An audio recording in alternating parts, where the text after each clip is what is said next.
Hello tout le monde, bienvenue sur cette nouvelle vidéo, comment allez-vous? J'espère que vous allez tous bien, que vous êtes tous bel et bien en forme. Et aujourd'hui, bien sûr, on va en parler sur le premier match de l'Inter contre la Fiorentina. Donc on commence tout de suite avec une équipe qui nous a beaucoup et énormément fait chier l'année passée et les autres années bien sûr. Et donc, j'ai hâte donc de voir le résultat de ce match, de regarder bien sûr ce match contre la Fiorentina. Je ne pourrais pas vous faire justement tout de suite une vidéo là-dessus, donc par rapport au match, sur le match. Donc certainement la vidéo je vais la faire pour lundi. Donc voilà, il y aura quand même 2 jours de décalage. Comme ça, au moins, vous êtes au courant. Alors, ce que je m'attends, bien sûr, c'est une victoire. Ça vaut pas la peine de se tourner au rond pendant des heures. Bien sûr, la victoire est essentielle pour bien débuter ce championnat. J'ai un tout petit peu lu ce que Marotta avec Antonio Conte a dit à la conférence de presse. De ça ce que on a compris, de ça ce qu'on a essayé de comprendre, de ça ce qu'on a compris en général, c'est qu'ils se sont mis d'accord, Société et Antonio Conte, pour que en fait le projet continuera ensemble. Ils ont trouvé certainement une voie pour que ça fonctionne, pour qu'il continue de la meilleure manière. Je vois un Antonio Conte satisfait de ça, ce que bien sûr la société a apporté, de ça aussi ce que l'équipe apporte et a apporté maintenant ces derniers jours. Donc maintenant la question est combien de temps ça va durer, parce que chez Antonio Conte, on le sait, il y a toujours des hauts et des bas, plus des bas que des hauts des fois, et voilà, on se pose la question là. Bon, pour l'instant, ça a l'air d'y avoir quelque chose, qu'ils se sont mis d'accord avec la société, comme quoi voilà, il y a une seule voie et c'est seulement cette voie-là qu'on va prendre tous ensemble. En fait, c'est ça ce qu'a essayé de dire aussi Antonio Conte. Et voyons voir maintenant ce qu'il y a dans le futur, ce qui va se passer, les victoires, les défaites, les égalités, etc. etc. Et voilà, donc Antonio Conte a dit tous les joueurs sont prêts, mais vraiment tous les joueurs d'Andanovic jusqu'au dernier Pirola, Piola, je sais pas comment il s'appelle, le jeune. Donc ils sont tous prêts. En gros, il compte sur tout le monde, hein, donc tout le monde qui est là, il compte dessus. Bien sûr, il y en a certains qui vont jouer moins, il y en a certains qui vont pas jouer du tout, etc., etc. Ça, c'est dans toutes les équipes. Mais là, on a vraiment l'embarras du choix, c'est-à-dire que là, on pourra vraiment avoir énormément de joueurs maintenant en milieu de terrain. Surtout, on a l'embarras du choix. Et voyons voir Antonio Conte, comment va-t-il se décider pour ce début de match, pour ce début de championnat donc d'aujourd'hui. J'ai très très hâte de voir aussi comment l'équipe réagit, comment l'équipe joue, etc. Donc voyons voir tout simplement. Je suis curieux, je suis content aussi qu'on commence enfin ce championnat. Notre championnat qui commence une semaine plus tard. Et mercredi, il y a directement la prochaine contre le Benevento. Donc c'est cool, c'est cool, c'est cool. Donc notre championnat, on va dire comme ça, commence de la meilleure manière possible. Parce qu'on a directement la Lazio juste après, on a le Milan juste après, donc c'est vraiment explosif notre début de championnat. Donc j'ai vraiment très très hâte de voir cette équipe en jeu. Donc voilà. Euh, qui je m'attends maintenant qu'Antonio Conte va faire jouer.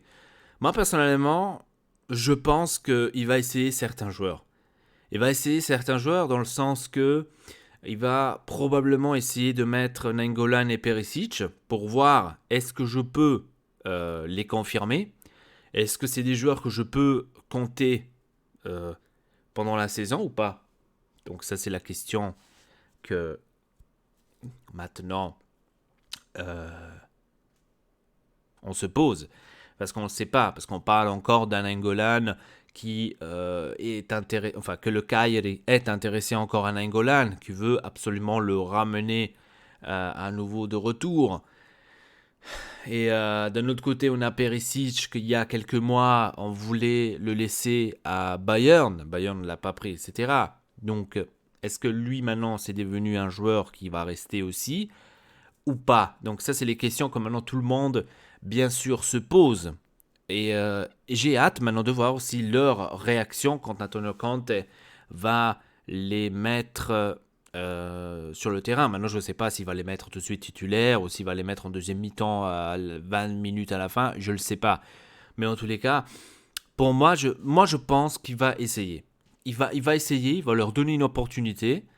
Et s'il n'y a pas les résultats que lui, bien sûr, il s'y attend, eh ben, je pense que fur et à mesure, après, il va leur dire, écoutez, s'il n'y a pas de place pour vous, et essayer de trouver quelque chose d'autre, une autre équipe. Euh, il n'y a pas de place pour vous ici à l'Inter. Donc je pense que ça sera maintenant plus des tests de joueurs, vu qu'on en a tellement. Bien sûr, le cas Eriksen, ça aussi, hein, il y a cet énorme cas d'Eriksen. Donc la plupart disent qu'Antonio Conte ne le voulait pas et c'est pour ça qu'il n'a pas fait jouer énormément, etc., etc.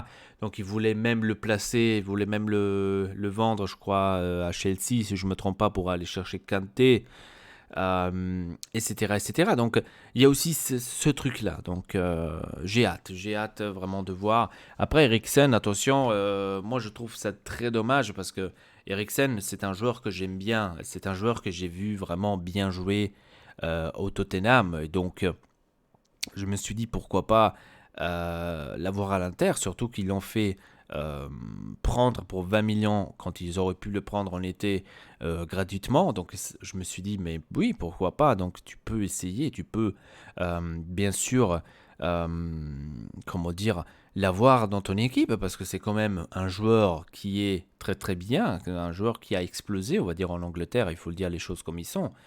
Et que là, de le voir tout le temps sur le banc, de voir qu'Antonio Conte ne l'utilise pas, il y a quelque chose qui ne va pas. Tu te poses vraiment la question, tu te dis mais pourquoi est-ce que tu ne veux pas utiliser ce joueur? Après, quand il y a eu ces rumeurs-là, qu'est-ce qui paraît Antonio Conte ne le voulait pas, mais que la société l'a pris parce qu'il aurait dû remplir un trou, euh, là, c'est plus compréhensible pourquoi est-ce qu'il est tout le temps sur le banc. Mais bon, c'est aussi dommage parce que c'est un énorme talent et de le gâcher comme ça, je trouve que c'est vraiment inapproprié.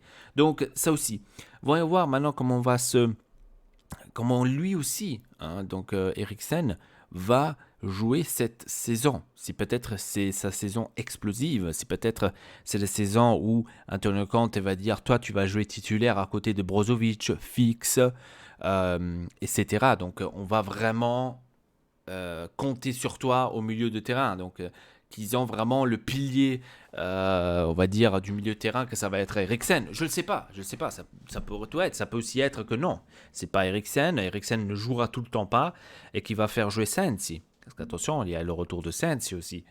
Donc problématique, là, maintenant la situation.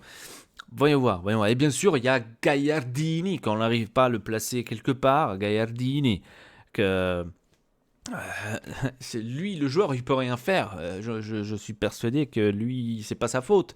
Mais bon, il est nul, on le sait, mais il est tout le temps là. Et donc ça, c'est problématique aussi, hein, pour nous les supporters et pour l'Inter.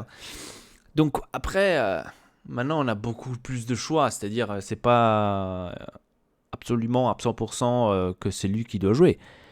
Mais bon, hein, ça casse les pieds quand même, hein, on va dire ça comme ça. Bref, je pense que j'ai parlé un tout petit peu de tout, j'ai rien oublié. Il y a aussi Vidal, c'est vrai, il y a aussi Vidal, j'avais complètement oublié, mais je pense pas que Conte va mettre Vidal tout de suite dès la première minute, vu que c'est un nouveau joueur, il va s'adapter, etc.